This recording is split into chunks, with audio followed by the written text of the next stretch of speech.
Hello friends, again welcome back. അപ്പോൾ ഇന്ന് തമിഴിൽ കണ്ടപ്പോൾ നിങ്ങൾ വിചാരിച്ചിട്ടുണ്ടാവില്ലേ എന്താ ഇപ്പോൾ ചായ ഇപ്പം ഉണ്ടാക്കാൻ അറിയാത്ത സാധനമാണോ എന്നൊക്കെ വിചാരിച്ചിട്ടുണ്ടാവില്ലേ.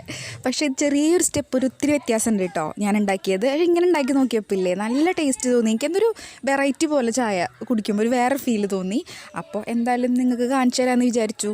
അപ്പോൾ സിമ്പിളാണ്, ജസ്റ്റ് കുറച്ചേ ഉള്ളൂ. അപ്പോൾ നമുക്ക് എങ്ങനെ ഉണ്ടാക്കാൻ നോക്കിയാലോ. അപ്പോൾ അതേ ഞാൻ ചായ ഉണ്ടാക്കാനുള്ള പാത്രം ജസ്റ്റ് ഒന്ന് ചൂടാക്കി, എന്നിട്ട് അതിലേക്ക് ഞാനിടാൻ ഉദ്ദേശിക്കുന്ന എത്രയാണോ എമൗണ്ടിലുള്ള ചായപ്പൊടി ഞാൻ അതിലേക്ക് അപ്പം തന്നെ ഇട്ട് കൊടുക്കുക. എന്നിട്ട് ഒട്ടും കരിയാതെ നമ്മളൊന്ന് ഇളക്കി കൊടുക്കുക. കരിയരുത് കേട്ടോ. അപ്പോൾ ജസ്റ്റ് നമുക്ക് ആ ചായയുടെ ഒരു മണം ഇങ്ങനെ വരും, ആ ചായയുടെ മണം വരും. അപ്പോൾ കരിഞ്ഞ് കഴിഞ്ഞ സംഭവം മൊത്തത്തിൽ കൊളാവും. അപ്പോൾ ഇങ്ങനെ ഈ ജസ്റ്റ് ഒന്നാകുമ്പോഴേക്കും നമ്മളതിലേക്ക് പാലങ്ങ് ഒഴിച്ചു കൊടുക്കാം. നമ്മൾ എത്രയാണെന്ന് വെച്ച് കഴിഞ്ഞാൽ നമ്മൾ സാധാരണ ചായ ഉണ്ടാക്കുന്ന അതേ അളവിൽ തന്നെ എടുത്താൽ മതി, പാലും ചായപ്പൊടിയൊക്കെ. എന്നിട്ട് ഉണ്ടാക്കുന്ന രീതി വ്യത്യാസം ഉണ്ടെന്നേ ഉള്ളൂ കേട്ടോ. ഇനി ഇതിലേക്ക് നമ്മൾ ആവശ്യത്തിന് മധുരം ഇടാം. പഞ്ചസാര ഞാൻ ഇട്ടിട്ടുണ്ട്.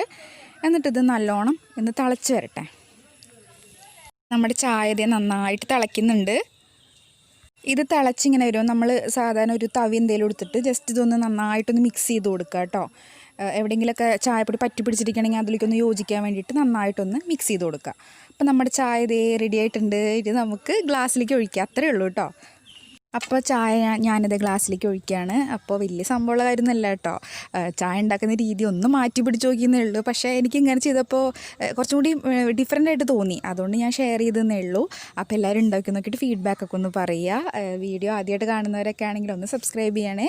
അപ്പോൾ നമുക്ക് ഇതുപോലെ നല്ല നല്ല വീഡിയോസൊക്കെ ആയിട്ട് ഇനിയും കാണാം. Bye bye.